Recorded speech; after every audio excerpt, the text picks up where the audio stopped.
Okay, hello everyone. Good afternoon. First of all, thank you for being here with us. So we're gonna do this workshop titled Identify Best Solutions to Mitigate Impacts of Road on our Carnivore and a multi-stakeholder approach. That last part is kind of the key. This workshop is part of the Life Safe Crossing project, which goal is prevent animal vehicle collision focusing large carnivores in Europe.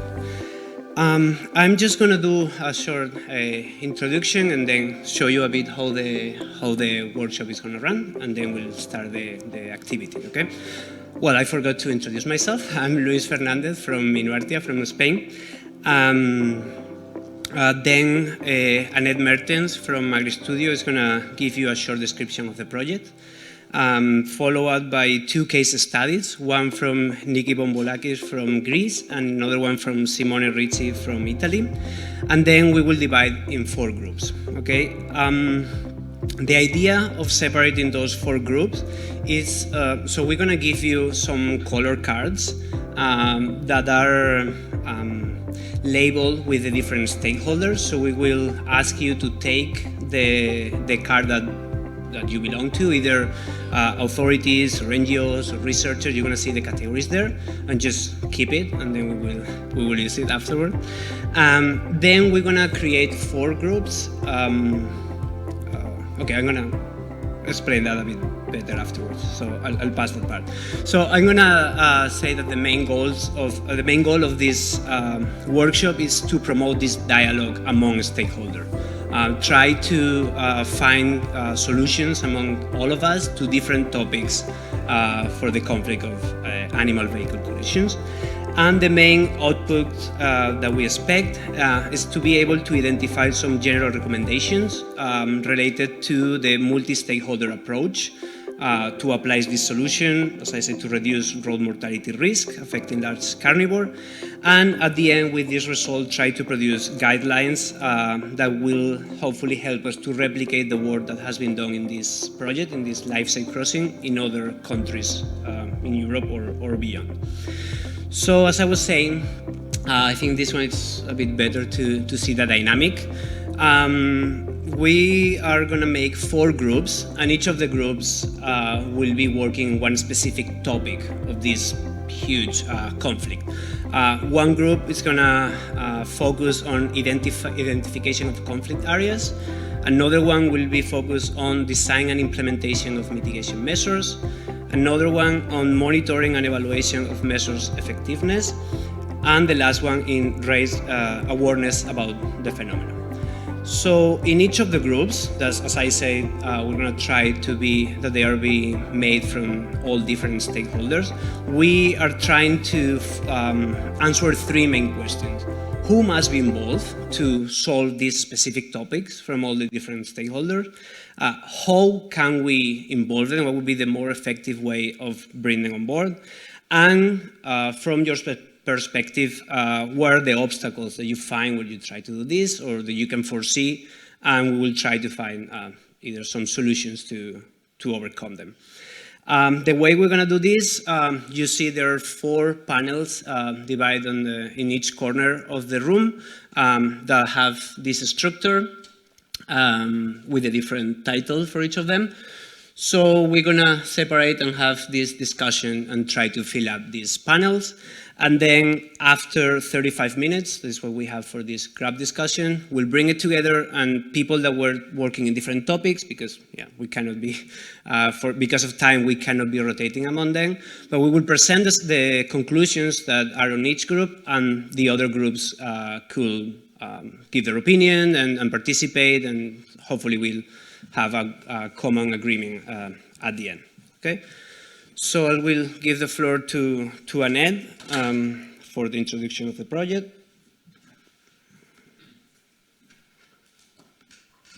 There you go. Thank you.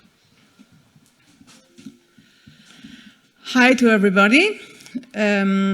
Yes, I'm Annette Mertens. I'm belonging to a company called Agristudio in Italy, and I'm the project manager of this project. It's a live project, which you see also here. We put this flag because it's a EU-funded project, and the EU always wants their projects to be publicized. The project is taking place in 4 countries: Spain, Italy, Greece, and Romania, and it basically targets wolves, bears, and lynx. So the Iberian lynx, so large carnivores, which are species which are suffering particularly from both the road getting killed on the roads and also from fragmentation due to the presence of roads. The project is involving 13 partners. There are 2 NGOs and 3 private companies, and these organizations are the ones which are, let's say, the ones mostly providing also scientific and technical know-how to the project. And then we are involving 7 public bodies, national parks, regional and provincial institutions, and governmental institutions. And those are really important for a project like this because they are providing the permits for the interventions on the roads, but also because we need them to carry on the activities and to provide sustainability to the project. The objectives are 3. First of all, to try to better understand what the entity of the animal vehicle collisions and also the availability of the wildlife crossing structures. Then the prevention of animal vehicle collisions and the reduction of the fragmentation. And finally, raising awareness about this issue which we are facing. So we first, in initial stage, started by collecting information about historical data, both about road kills, but also about animal movement through telemetry from historical data. They were processed through by the KDE analysis of Michael Bill, whom many people of you know. And the first, let's say, critical hotspots on the roads were identified. Then in those areas which we identified as hotspots, we did a more accurate monitoring campaign, patrolling regularly 400 kilometers of roads twice per month to collect information about animals on the roads, not only the 3 target species, but all animals, because there are also indicators about the dangerousness of the roads. We have monitored the traffic volume and speed through special traffic counting machines in order to understand what is the traffic volume and also the speed of the cars and what are the relations between that and the road kills. And then we monitored potential crossing points through camera traps to see which are really the most dangerous and most specific points where the animals pass and where the accidents occur. On the basis of this, we made a series of concrete interventions. First of all, we installed 25 so-called animal vehicle collision prevention systems, not a very fanciful name, but that's it. They work as follows. So there are sensors on the roadside, which here are indicated with 1. I hope you can see it. There are sensors, kind of common infrared sensors or thermal cameras. When they register the presence of an animal on the roadside, they send a signal to a central unit, which sends out a signal to a road panel, which now we have upgraded with the writing, slow down, and be careful, etc. And this is alerting upcoming cars. On the pole of these panels, there is a radar Doppler, which is measuring the speed of the upcoming car. If the car is slowing down as a reaction to the panel, then the system stops acting. Whereas if the car continues to drive too fast, then the signal goes back and it triggers an acoustic scaring device, which is chasing the animals away. Like this, we have a system which is allowing the passage of animals, so it's not causing fragmentation, it's not creating a barrier. But on the other hand, it prevents the accidents in the moments only in which there are animals on the roadside and a car driving too fast. And like this, we also hope to reduce habituation of the animals, because they are not always chased away from the place, but only when there is a car upcoming. We have associated this as a sensor, this tool also with thermal cameras, which are much more detailed and provide a lot of information compared to the simple infrared sensors. You can see some images here. They allow to reach very far and to give quite precise information about the species which is on the ground, but also of the movements. These are some additional photographs taken with these with these thermal cameras.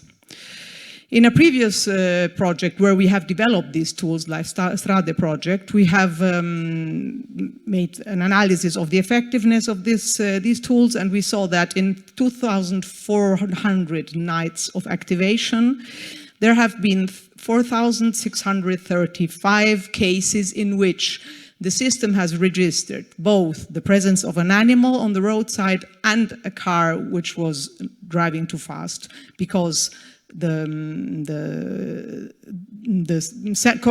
control unit was triggered, but also the acoustic scaring device was triggered, which means that there was an animal and a too fast going car. And in these 4,635 cases, we have had only 7 cases of animals dead in the same area, but in 6 cases this was while we were still upgrading the system or while there had been some technical problems. So let's say that the effectiveness of these systems has been very, very high. Besides this, we are installing in the Live Safe Crossing project 35 kilometers of a so-called virtual fence, which is developed by IPTE. We have a colleague there. It is a system in which specific electronic devices are attached to the poles on the roadside. Those are not the common SPA-reflex devices many of us know, but they are activated. It's an electronic system with a solar panel, and they are activated only when the headlights of an upcoming car are by the headlights of an upcoming car, and they are then emitting acoustic scaring device, so sounds and flashing lights in order to scare the animals away.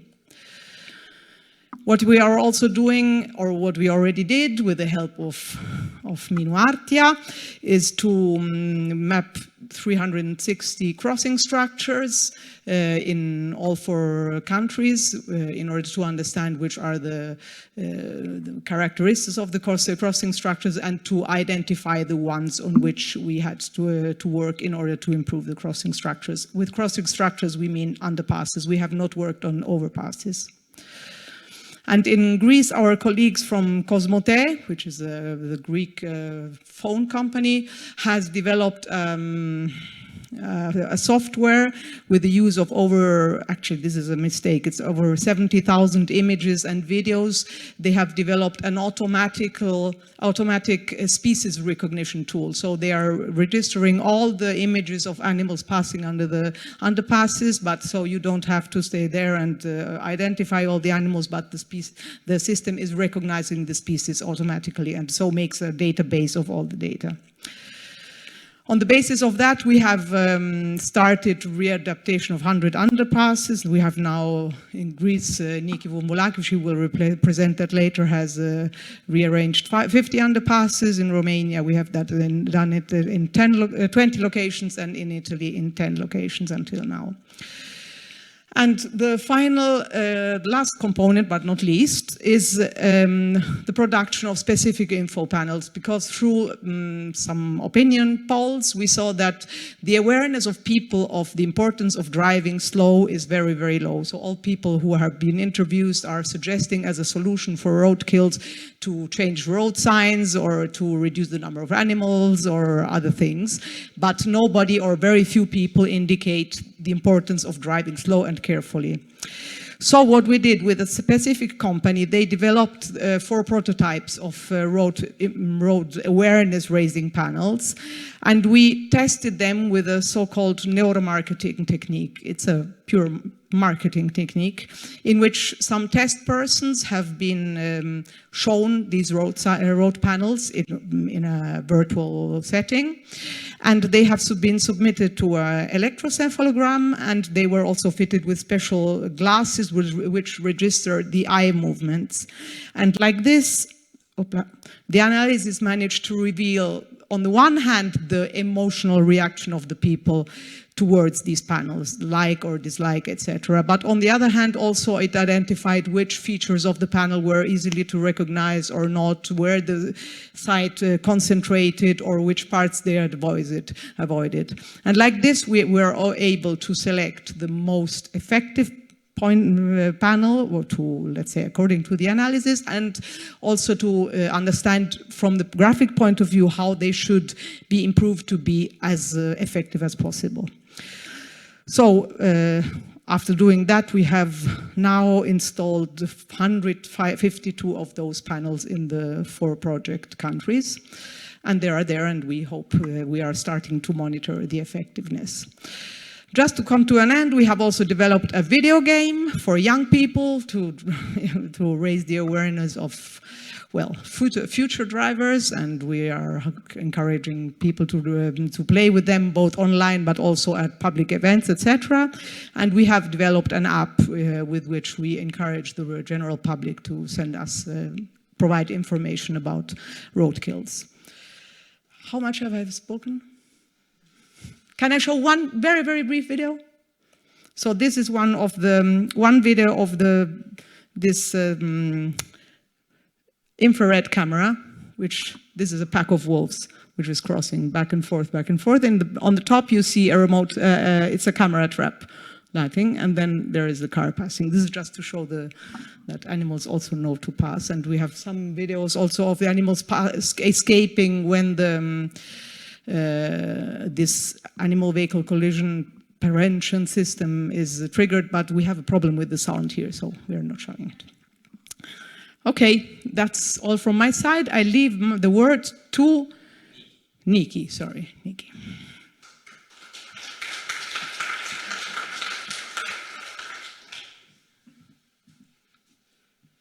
And sorry, probably at the end of May of next year, we will have the final conference of the project. So you will all be kind of invited. We will, of course, announce it through the IED. Sorry? Where? In Abruzzo, in Italy. Sorry? Microphone. You have a microphone on the table, 2 of them on the table. At the end of May next year, we will have the final conference of our project in the Abruzzo region in Italy, and everybody is kindly invited.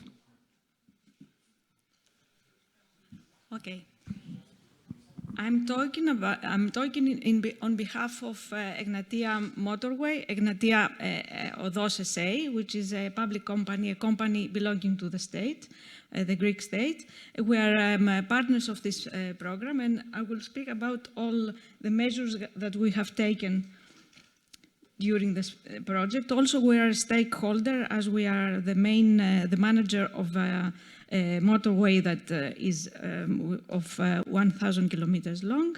The project was mainly targeted in the section Sciatsta-Koromilya, is the section number 2 that you can see there, where we had bear car collisions. We had 18 bear casualties within 5 years, from 2009 to 2014. The whole stretch is of 50 kilometers long. It is highly fenced, very reinforced fence. Of 3 meters high and bear-proof, I would say. But the next step, because of the fence, all the area was fragmented, and we had to do something to make animals better cross from one side to the other of the motorway. So we are part of this program. The area, I have to say, is not a Natura 2000 area. It is between bear habitats. So bears go from one habitat to another. This is the motorway section. It has 150 structures, underpasses and culverts, mostly. They were not designed for bear passage, and but because of the dynamic of the bear population, as far as the motorway started to be in operation, the bears started to move all along and across the motorway. So there was something to be done. The structures are what they are. I mean, they're underpasses and culverts of not very big openness index. And of all 150, we had to select 1/3 of them to be improved in order to facilitate the animals moving. The criteria for the improvement, for the selection improvement, for improvement selection was, one, the location of the structures, the availability of data on roadkills that we had, availability on telemetry, proximity of human activities. Number two criterion is the use of structures, that we took some data from the NGOs and Cosmote. The ones that had limited use, access use, but were critical for connectivity were selected for improvement. And number three is the dimensions of structures concerning the openness index. As I told you, the openness index was comparatively low. So we had until up to 0.5 or 0.70 most of the structures, the openness index, which is very low for bear passages. And from them all that are on top, we selected the 56 of them, and the openness index of those is what is shown below. It's the structures from 0.04 to 0.75. The categories of improvements that we have selected are plantings, bushes, debris and obstacles removing, pruning of trees, construction of ramps, construction of dry ledges, natural material added to the entrances, fence improvements, and some other improvements. The criteria for the selection of plantings were to be native species, to have resistance to drought and frost, low bushes, to be attractive for mammals but not for birds, to avoid accidents on the road, their availability to the market, and planting enough dense to protect from light. We selected two species, the Spartium leucium and Cotinus cochigria. The interventions now, all the interventions that we did for action C2 of the project, first of all was the fence improvements in totally 15 sites. You can see the first photograph that shows before what happens, that it's the fence, the big reinforced fence that went all around the structure, but then we decided that it's more useful to have a connection to the sides of the structure so that the rest of the structures could be used as an escape ramp. Another improvement is the construction of ramps in totally 9 structures. You can see the structure before. It's a structure that connects it's a double structure. The small one is under a regional road, and the big one is the one under the motorway. And those are connected. And it is not shown, but there are scratches from bears trying to move from the big structure to the other one. And so we constructed a ramp to facilitate the moving from one to another. And another kind of ramp in a more narrow structures was the one on the right, that is more like an escalator, but hopefully it will be used by animals. Then another intervention is the construction of dry ledges in totally 4 cases. We can see the before and the after photo. And after that, because we put all these materials to make a dry passage, a dry corridor, but then on top we had to facilitate animals by putting some soil. If that doesn't work, we have to put something else, like a cement or something. We'll see later. This is a bad example, but I think it is crucial for you to also to know our bad examples and our bad experiences. But in what sense? We constructed light screens. We wanted to make the entrance of the structures to be more easy for the animals to avoid light, to avoid car lights and to enter, in cases where no planting was easy to put. So we put this material that is used in football playgrounds. You have seen it. Of course, it is good for sun rays, but aesthetically it is not good. But depending on the budget that we had, we put this. We'll see how long it will last. We don't think that it will last so much, but we wanted to show this as a bad example. Any other example as a light screen, any other construction would be much costly. So planting and irrigation system was another intervention that we had in totally 47 structures. In total, 7,000 plants were planted.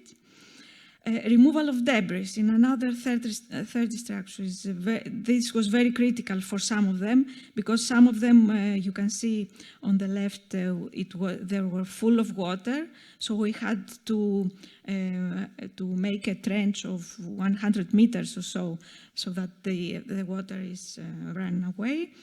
Another problem was that the debris was covering half or the whole of a structure. So we had to something like construct another tunnel from the beginning. But it was estimated that this, specifically the one on the right, this specific structure would be very useful because with the cameras, we saw that from the other side of the structure there were movements of animals. So we had to facilitate.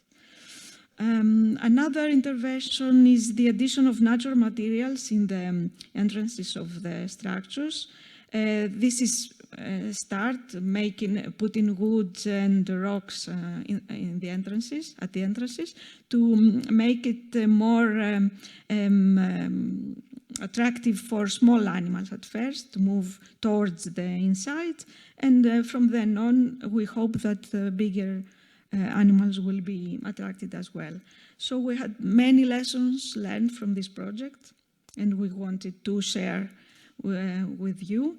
And as a stakeholder, I need to say that we have another section of the motorway that we now have. It's an old section, but due to population dynamics of the population of brown bear, we have an increase of bear car collisions now. And now we want to use this experience of life-safe crossing to this segment as well, to this section. But I have to say that one very big problem is the funding mechanisms that one has to find for existing motorways, for existing structures, to find the money to make all these improvements of the structures. And that is a very big case for us. And we're trying now to find this funding mechanism to implement it to the other section. Thank you very much. Okay, good evening to all. I'm Simone Ricci. Like Annette, I'm working for Agristudio. I'm working as a technical coordinator in the Life Safe Crossing project. I will quickly present the activity carried out in Italy, just to not lose time for the discussion. The study area... come no? No. Sorry. The study area in Italy includes 2 national parks located in central Italy in the central Apennines, And these two national parks, the Abruzzo National Park and Maiella National Park, are separated by a national road, and there is also an highway that runs along the near the border of the Abruzzo National Park. The target species in Italy is the Apennine brown bear. The Apennine brown bear is a critically endangered species because, as you can see, the population is only around 50 individuals, and so the aim of the Life Safe Crossing project is to try to reduce mortality and to favor range expansion, because the species is mainly located in Abruzzo National Park. Ma si vede?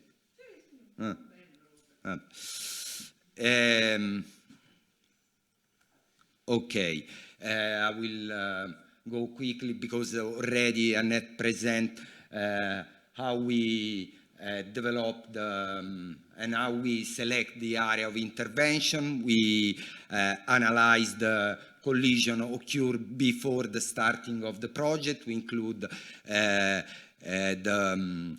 collision with the medium and large mammals, and also we analyze the telemetry data in order to identify AVC cluster and crossing point cluster.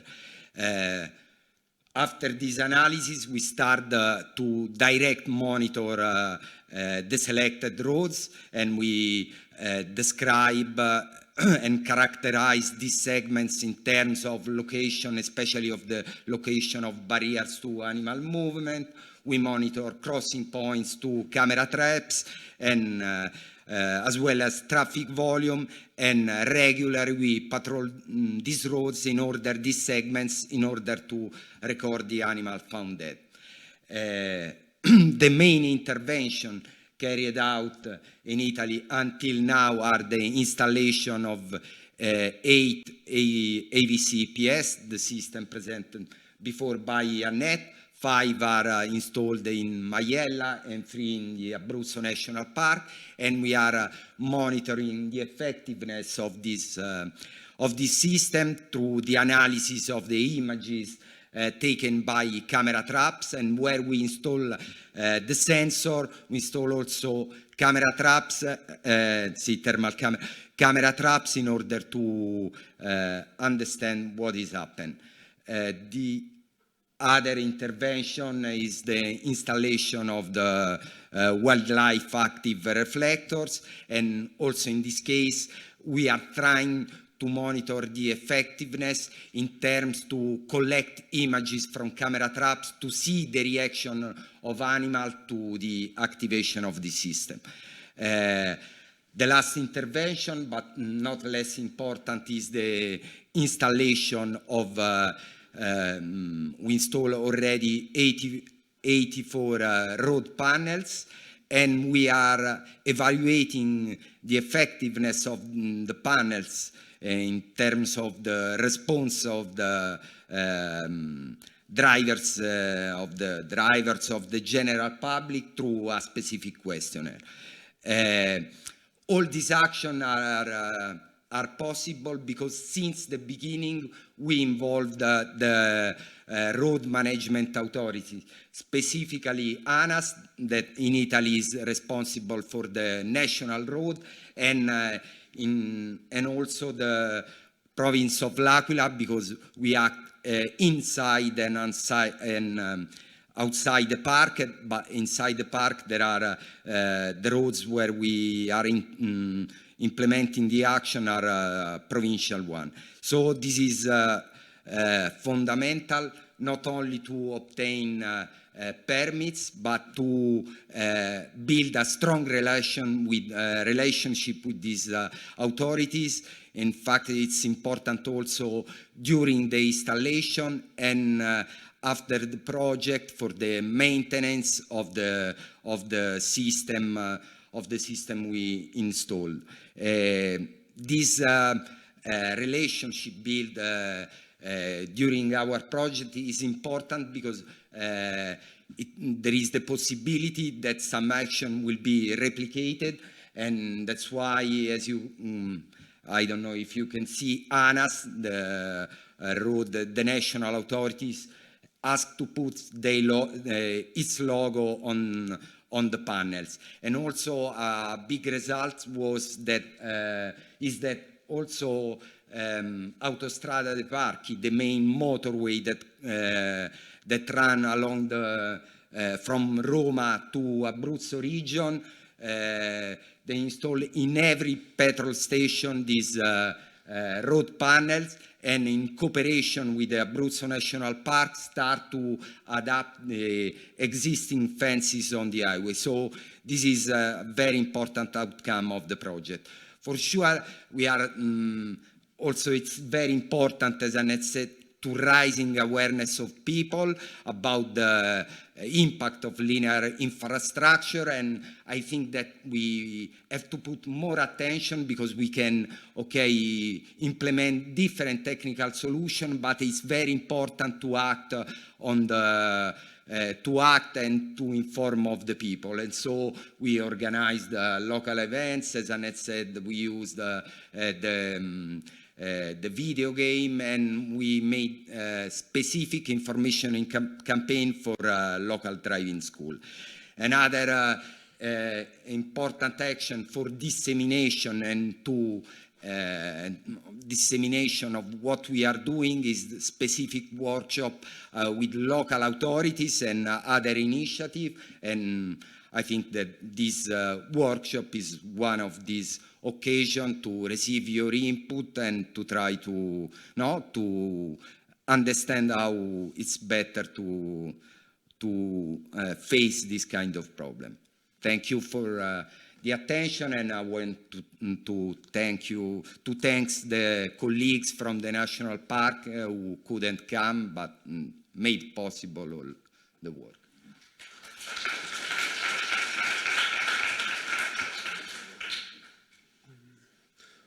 Okay, so now the idea will be to separate in those groups. I have the color cards that I was telling you about. We have one orange for NGOs, infrastructure operators, research, consultants, practitioners, and another one for authorities. So I will ask everyone, I'm gonna put them here, like come and take the one that better represent your stakeholder. And then we have the 4 topics, as I said before there.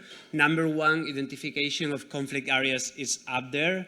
Number 2, design and implementation of mitigation measures is in that corner. Monitoring, evaluation, and effectiveness is in this way. And raise awareness is in this another one.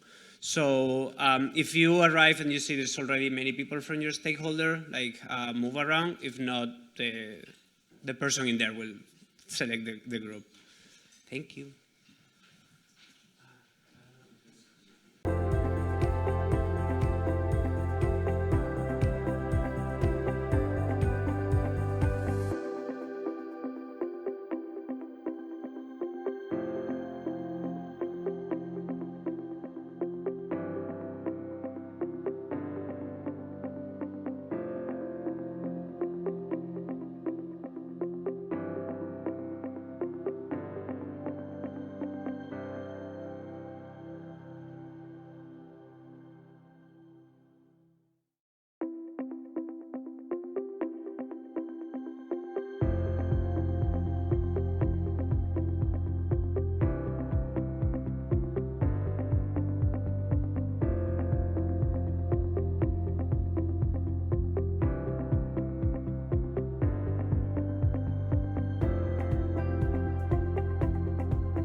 You're welcome.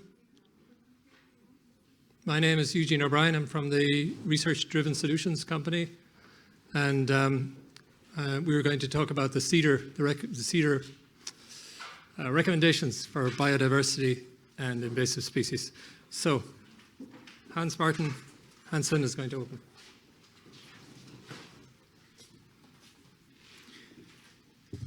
Did I just put it in presentation mode or what?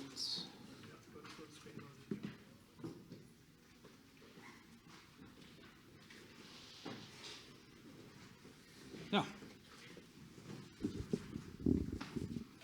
Oh, good.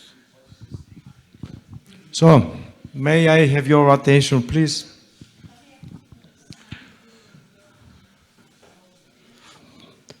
So we try to find and to work on the identification of conflict areas.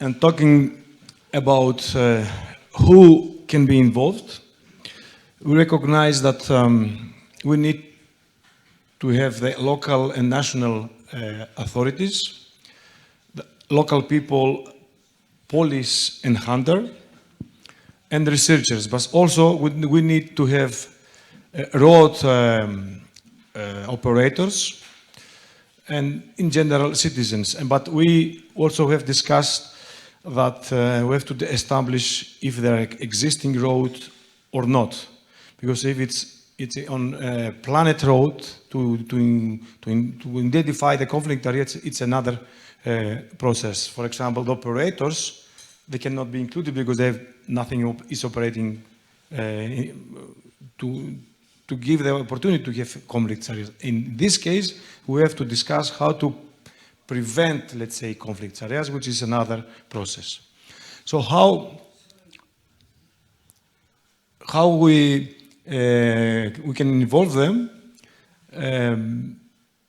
First is to make information, to make campaigns, and there is also some bullets of how to do that, these campaigns. It's by internet, newspapers, making regulations, and funding. But sorry, this is the information campaign, mostly to involve hunters, local people, and if you want the general public. Why regulation develop specific protocol is for national, local authorities and police, if you want the public body. No, it's important to develop a specific protocol and agreement in order to, for example, to record systematically the animal found dead on the road, and so to have a systematic monitoring of the situation.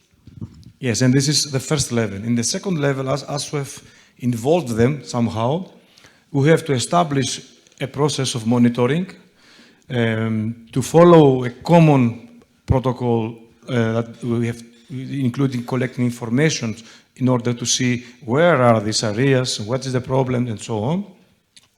And of course, to involve several groups on collecting this information, as activating people, for example, the citizen science process, or researchers that they are participating in the monitoring process.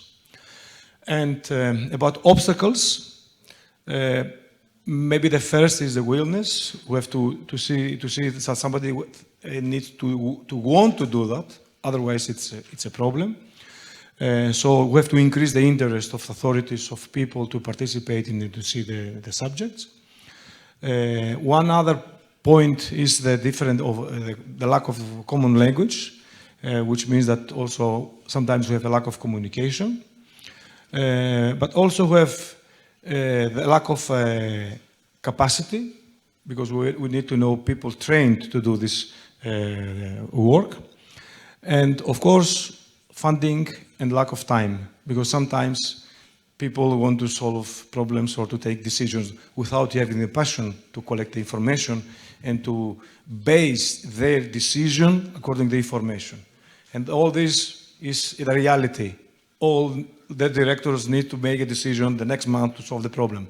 And this is really big luck in order to have a good solution at the end. Thank you.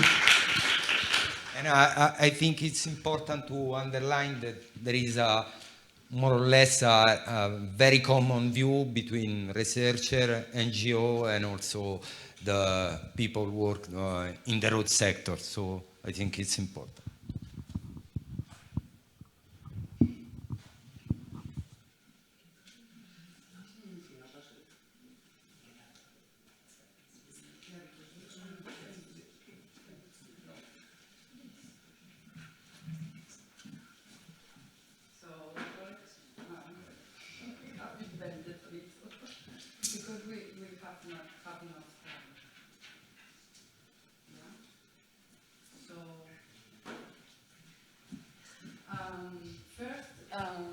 First to be involved, transport authorities and other authorities, for example, that you need to, other ministries that need to provide, I don't know, permissions or something like this.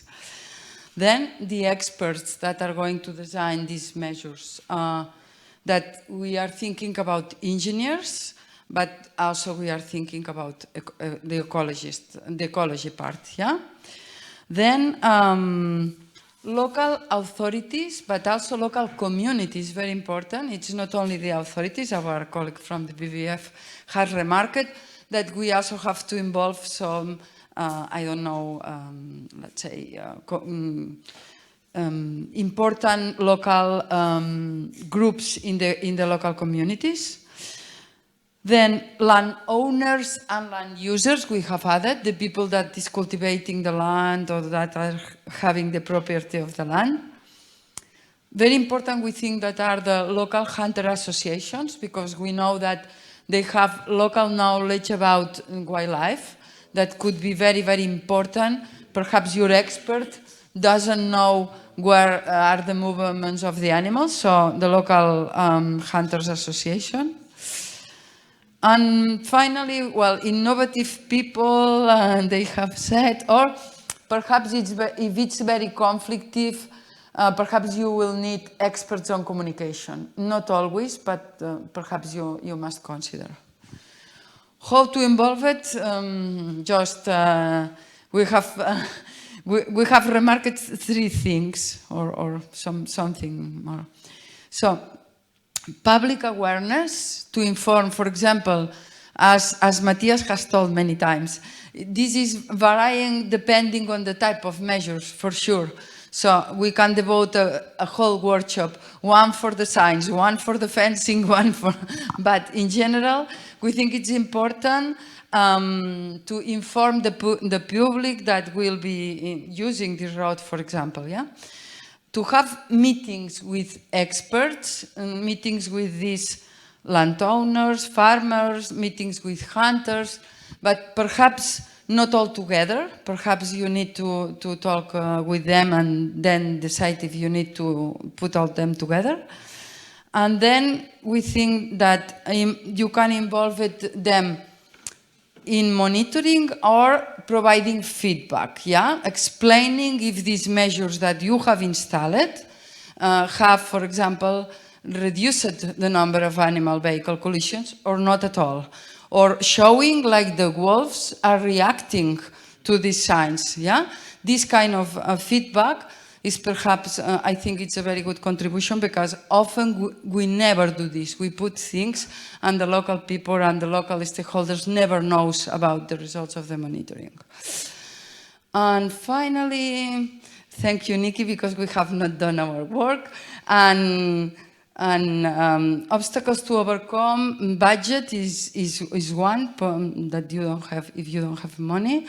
Another are private local interests that perhaps wildlife and ecology needs one thing, but the local landowner wants another completely different, and sometimes can be very difficult. And the bureaucracy that I think all agree, all of you have said about the permissions and regulations. If I have forgot something, my colleagues can... Thank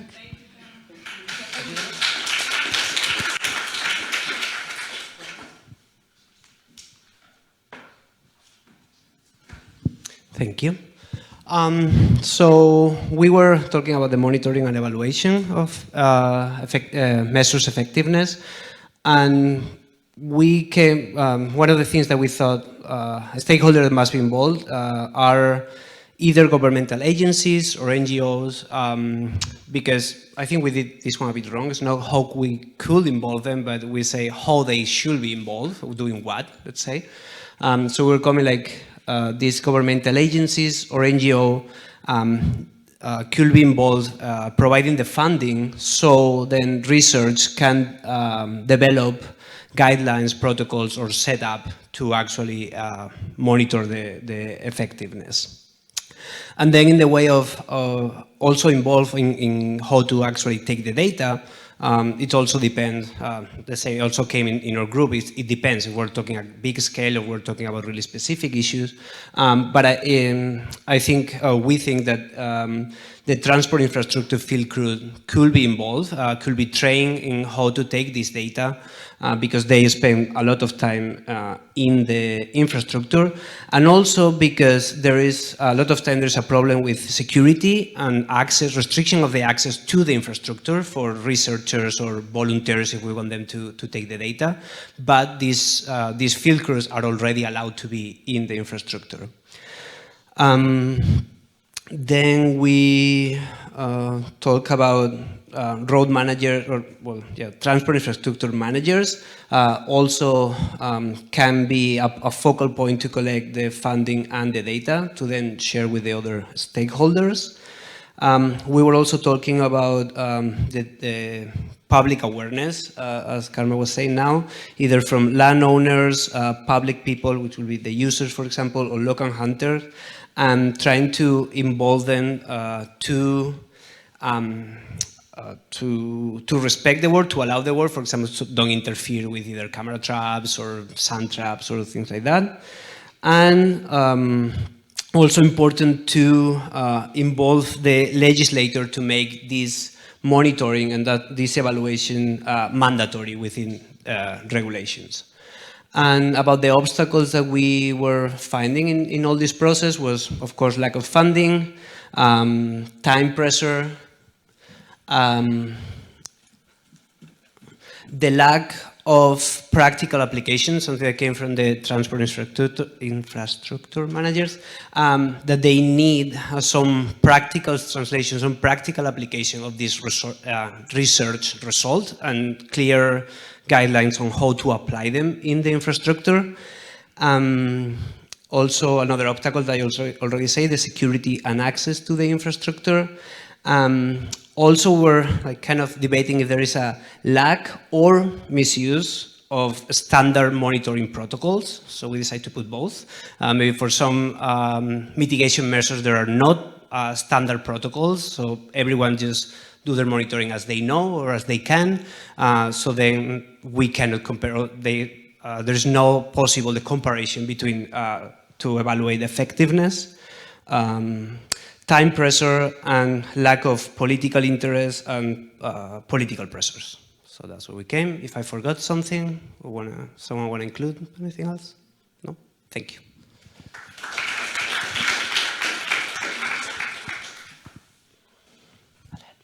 Okay, first of all, I would like to make a comparison.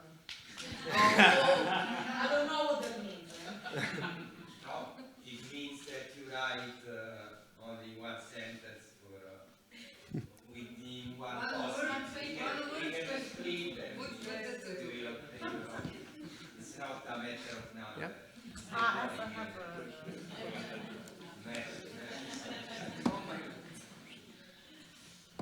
Okay, so it's a little bit untidy. So our topic was the awareness raising. Whom do we have to involve to raise awareness? So first of all, the driving schools and the high school children, so young people basically. Traffic police was mentioned. Well, then car drivers. ambassadors, which would be kind of influencers, I don't know, or not influencer, but well-known people, kind of, I don't know, football players or stuff like this, to influence people. Media. Then the insurance companies. Then companies which develop app navigators like Waze, which are signalizing where there are conflict areas or dangerous, sorry, I'm a little bit tired, where there are risky areas. No. Then road management authorities, national and regional, so at different level. And yes, more or less that's it. Then, so how we could involve them? The main, let's say, inputs came, of course, about media, and also with some details to call journalists, be insistent, don't give up, and be insistent to influence media in order for the media to provide the message that we want. Then to sensitize young people, so producing the right appropriate teaching materials, especially for young people who are the future targets. Highlight so the media, it's not only use social media like TikTok and different fora, etc. Also again for young people, but all these fora also for authorities, etc. And then what was also pointed out was to use some kind of crude images, you know, of consequences of accidents with injured people or dead animals or stuff like this. So a little bit impacting images in order to raise the attention. So basically, everything, all the messages were on the images, the messages, the media, and awareness-raising materials. The obstacles are, what came out was the lack of data. So if we want to raise awareness, we also have to give information, especially when it comes to authorities. We have to provide them information, but in many countries there is no coordinated information. Like in Italy, we have many different monitoring systems, if at all, and we don't have one coherent national monitoring system, so we don't have coordinated data. Lack of cooperation and dialogue between authorities. The language we use is sometimes not the appropriate one for the people we are talking to, so maybe scientists are speaking to media people or to children or so, and they don't understand because we are too scientific, or not I, but scientific. Lack of data, involves several people. Yeah, to act broadly, so to try to involve people from different types of stakeholders to act as a bigger group. And then the final positive message is if you get a no, never give up and continue insisting, because at a certain point you might succeed. Okay. That is it.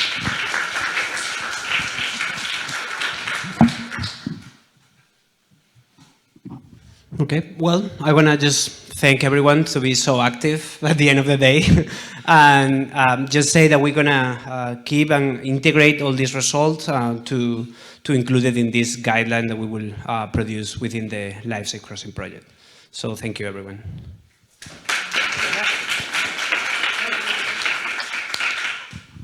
I just wanted to ask, this guideline then will be available online, maybe?